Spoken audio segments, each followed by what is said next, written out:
खबरें जो आपको सीधे जोड़ती हैं हमसे, जिनका आपकी जिंदगी पर होता है सीधा असर। खबरों की वही तस्वीर, बिना बदले बिना डरे, जज्बा सच का लिए, सच दिखाते हैं।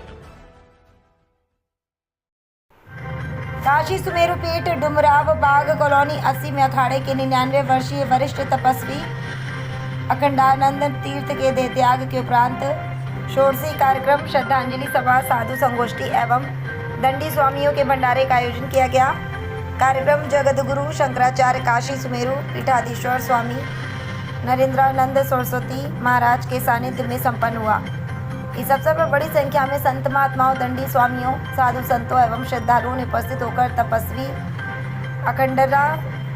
अखंडानंद तीर्थ को श्रद्धांजलि अर्पित की। जगतगुरु शंकराचार्य स्वामी नरेंद्रानंद सरस्वती महाराज ने कहा कि अखंडानंद तीर्थ का संपूर्ण जीवन तप, साधना, त्याग और सनातन धर्म के प्रति समर्पण का अनुपम उदाहरण रहा। उन्होंने अपना पूरा जीवन आध्यात्मिक साधना एवं धर्म सेवा में समर्पित किया। उनका देहावसान संत समाज और सनातन परंपरा के लिए अपूरणीय क्षति है। उन्होंने कहा कि संतों का शरीर नश्वर है, लेकिन उनके तप, ज्ञान, संस्कार और आध्यात्मिक विचार सदैव समाज का मार्गदर्शन करते रहते हैं। उन्होंने कहा कि भारतीय सनातन परंपरा में संतों का जीवन समाज को धर्म, सत्य, संयम और सेवा का संदेश देता है। अखंडानंद तीर्थ ने अपने जीवन में साधना और तपस्या के माध्यम से संत परंपरा को समृद्ध किया।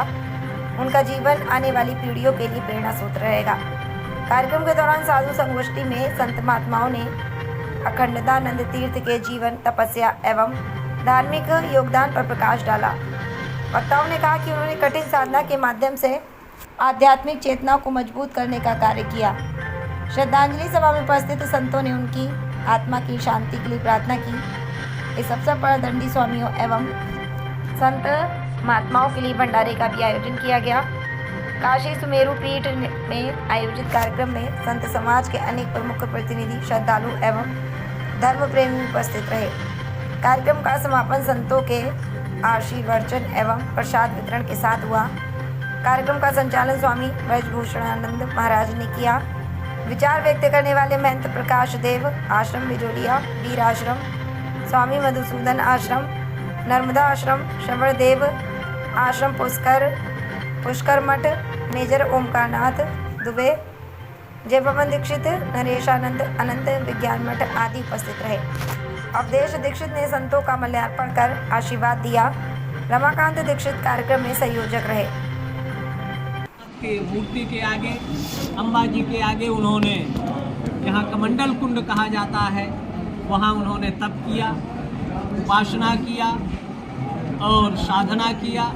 1 जुलाई 2026 को लगभग 10 बजे वो बनारस आते हैं और यहाँ रूम में प्रवेश किए हैं। 50-100 ग्राम गंगा जल पिया होगा और उसके बाद पद्मासन लगाते हैं और अपने शरीर का परित्याग कर देते हैं। तो सन्यास की जो परंपराएं हैं, ब्रह्मसूत्र, उपनिषद और श्रीमद् भगवद गीता का यहाँ पारायण किया गया। और जो षोडशी है, सनातन धर्म में 16 संस्कार हैं। तो जो 10 नाम के हमारे यति हैं, गिरी, पुरी, भारती, वन, अरण्य, पर्वत, सागर, आश्रम, तीर्थ और सरस्वती, उनका जब अंतिम षोडशी भंडारा होता है, इसलिए उसका नाम षोडशी।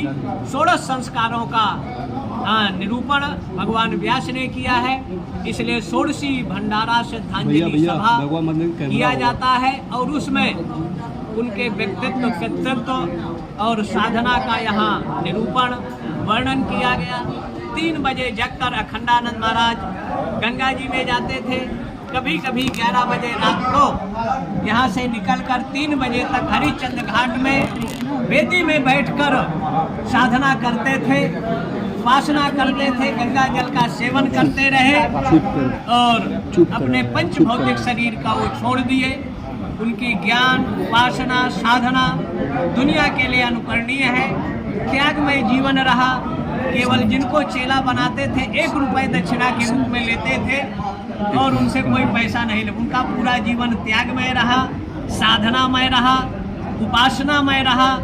हाँ, तो आज उनकी जो आत्मा हम लोगों के बीच में नहीं है, स्थूल सूक्ष्म और कारण शरीर से वो अपने सत्यलोक को प्राप्त करें। ऐसे विश्वेश्वर से हम प्रार्थना करते हैं उनको सामीप्य सालोक सायुज्य मुक्ति प्रदान करें। और इस साधुओं के यहाँ दुख नहीं, लेकिन जो उनके भक्त हैं गृहस्थ उनको दुख है, उनके जीवन में दुखों से निवृत्ति मिले, मोक्ष की प्राप्ति हो, संसार में सनातन का वर्चस्व प्रभाव उत्तरोत्तर बढ़ता रहे, सनातन द्रोहियों को इस धरा से समूल उन्मूलन हो, विनाश हो, सनातन ही दुनिया में शांति सद्भाव एकता का आधार है। विश्व पटल में विश्व युद्ध की संभावनाएं प्रबल हो रही हैं। ऐसी परिस्थिति में अगर दुनिया के लोग सनातन की विचारधारा, सनातन ग्रंथों को अपने जीवन में अपनाएं तो विश्व से नफरत, हिंसा, कटुता और घृणा का अंत होगा, वसुदैव कुटुंबकम का संचार होगा। तब सर्वे भवन्तु सुखिनः, सर्वे सन्तु निरामया, सर्वे भद्राणि पश्यन्तु मा कश्चित् दुःखभाग्। महाराज जी, जगन्नाथ यात्रा चल रहा है पूरे बनारस से लेके पूरे विश्व में सनातन प्रेमियों के लिए खुशखबरी, क्या कहेंगे गुरुजी? हमारी आस्था श्रद्धा आज भगवान जगन्नाथ का पूरी और भारत के विभिन्न प्रदेशों जनपदों में आज रथ यात्रा भगवान कल अस्वस्थ होने के बाद 15 तारीख को स्वस्थ होते हैं और सायंकाल निकलकर यात्रा करते हुए अपने संबंधी के घर में जाते हैं और भक्तों में एक उल्लास उमंग का जो वातावरण है, प्रकृति में जहाँ मतलब गर्मी है वहाँ वरुण भी भगवान जगन्नाथ को स्नान कराते हैं। जहाँ जगत में मतलब ताप का संताप मिटता है, भक्तों के अंदर जो उत्साह है, रथ यात्रा मेला पूरे विश्व के लिए अनुकरणीय हो। श्रद्धा आस्था का ये मेला चराचर जगत में श्रद्धालुओं की आस्था श्रद्धा उनकी पूरीति हो, शांति हो और भारत के शत्रुओं का समूल विनाश हो। ये भगवान जगन्नाथ के चरणों में हम प्रार्थना करते हैं। रथ यात्रा में जाएं तो शांति से जाएं, सद्भाव से जाएं और वहाँ कोई अशांति उत्पन्न नहीं करें। भगवान का जगन्नाथ के काल में अगर दर्शन पूजन रथ यात्रा में किया जाता है तो मनुष्य की 10 विध कामनाएं पूर्ति होती है, इच्छाओं की पूर्ति होती है। और जो टेंशन में है भगवान को एक भी पुष्प अर्पण कर देता है तो उनका ब्रेन बिल्कुल शुद्ध, सात्विक, निर्मल हो जाता है, टेंशन फ्री हो जाता है और इच्छाओं की पूर्ति का आधार होती है। धन्यवाद।